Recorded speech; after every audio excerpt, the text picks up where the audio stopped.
غیبت یہ ہے کہ کسی کے اندر موجود عیب کو اس کی پیٹھ پیچھے بیان کرنا۔ سیدہ عائشہ رضی اللہ تعالی عنہا سے مروی ہے، انہوں نے حضور سے پوچھا کہ بعض اوقات کسی میں کوئی عیب موجود ہوتا ہے اور اس کو اگر بیان کیا جائے، وہ تو اس کے اندر موجود ہوتا ہے، تو فرمایا اس کو اگر بیان کیا جائے جو موجود ہوتا ہے یہی تو غیبت ہے، اور اگر موجود نہیں ہے تو بیان کیا جائے یہ تو بہتان ہوگا، جو کبیرہ گناہوں میں سے ایک گناہ ہے۔ اور کسی کے اندر عیب موجود ہو اور اس کو بیان کرنا اور اس کی شرعی ضرورت نہ ہو۔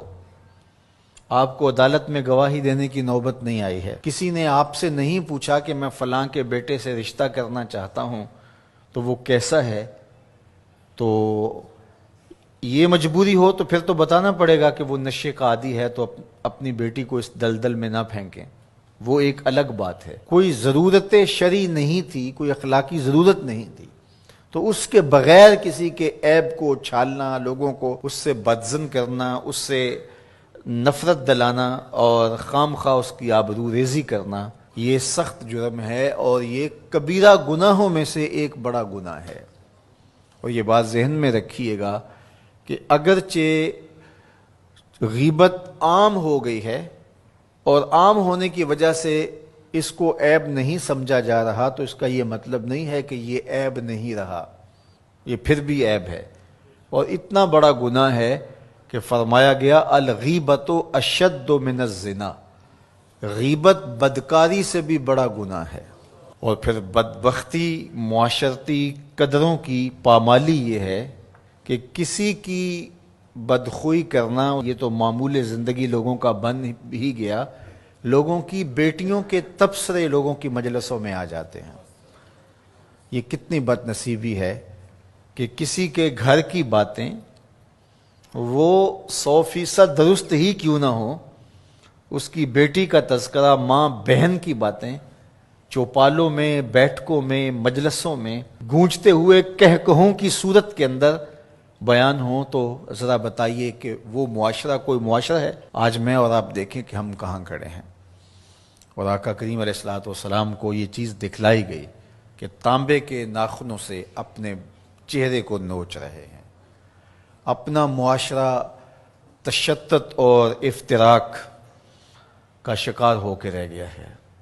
یہاں یہ بات بھی میں کہنا چاہوں گا کہ بریکنگ نیوز کے نام سے جس طرح سے چینلز کی دوڑ لگی ہوئی ہے، اور اس میں یہ نہیں دیکھا جاتا کہ کسی کی عزت کو اچھالنا قرار پا رہا ہے اور اس کا کیا نقصان اس معاشرے میں ہوتا ہے۔ اور تیسری بات یہ ہے کہ برائی کو نشر کرنے سے برائی کی حوصلہ افزائی بھی ہوتی ہے اور لوگ گناہ میں دلیر ہوتے ہیں، اور اگر اس کو بیان کرنا ناگزیر بھی ہو جائے تو اس کو 100 پردوں میں ملفوف کر کے بیان کرنا چاہیے۔ ایک زمانے میں اگر کوئی ایسی خبر لگتی بھی تھی تو لکھا ہوتا تھا نون اور میم، نام نہیں لکھا ہوتا تھا، دونوں قابل اعتراض حالت میں پائے گئے اور پولیس نے موقع پر گرفتار کر لیا۔ تو نون اور میم لکھا ہوتا اور قابل اعتراض حالت، بس یہی ہوتا۔ اور اب یہ بریکنگ نیوز کے چکر کے اندر کیمرہ لے کے اندر گھس جاتے ہیں اور قوم کو دکھا رہے ہوتے ہیں، اور ہم اگر میڈیا پہ آئیں اور دیکھیں تو لگتا ہے کہ معاشرے کے اندر برائیاں ہی برائیاں ہیں، اچھائیاں نہیں ہیں۔ تو میں ایک دفعہ ایک میڈیا کے ساتھی سے کہا کہ نیوز ویلیو صرف برائی ہی کی کیوں ہے، نیوز ویلیو اچھائی کی کیوں نہیں ہے؟ اچھائی کو بیان کیا جائے، برائی کو بیان کرنا مقصود بھی ہو تو اس کے لیے ملفوف لفظ ہونے چاہیے۔ آپ سورہ یوسف پڑھ سکتے ہیں، قرآن مجید کا اسلوب دیکھ سکتے ہیں، پوری سورت کے اندر منفی کرداروں کا نام نہیں ہے، چاہے وہ حضرت یوسف علیہ السلام کے بھائی ہوں یا عزیز مصر کی بیوی ہو، ان کا کنایے سے ذکر کیا گیا۔ اور جو مثبت کردار تھے، سورہ یوسف اٹھا کے دیکھیے، بار بار یوسف صدیق کے لفظ آ رہے ہیں۔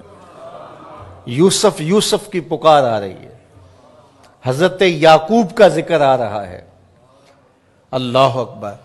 تو اچھے کرداروں کو ابھارا جائے اور برے کرداروں کا ذکر کرنا بھی ہو تو ملفوف طریقے سے، تو معاشرے میں صالحیت پیدا ہوتی ہے۔ لیکن جب ہمارا مقصود ریٹنگ ہو، ہمارا مقصود پیسہ ہو، ہمارا مقصود بیرونی نادیدہ ہاتھوں کا ایجنڈا ہو، تو پھر ہم ہوش و حواس میں نہیں ہوتے،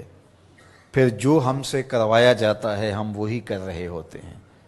یہ بد نصیبی ہے اور یہ دردناک کہانی ہے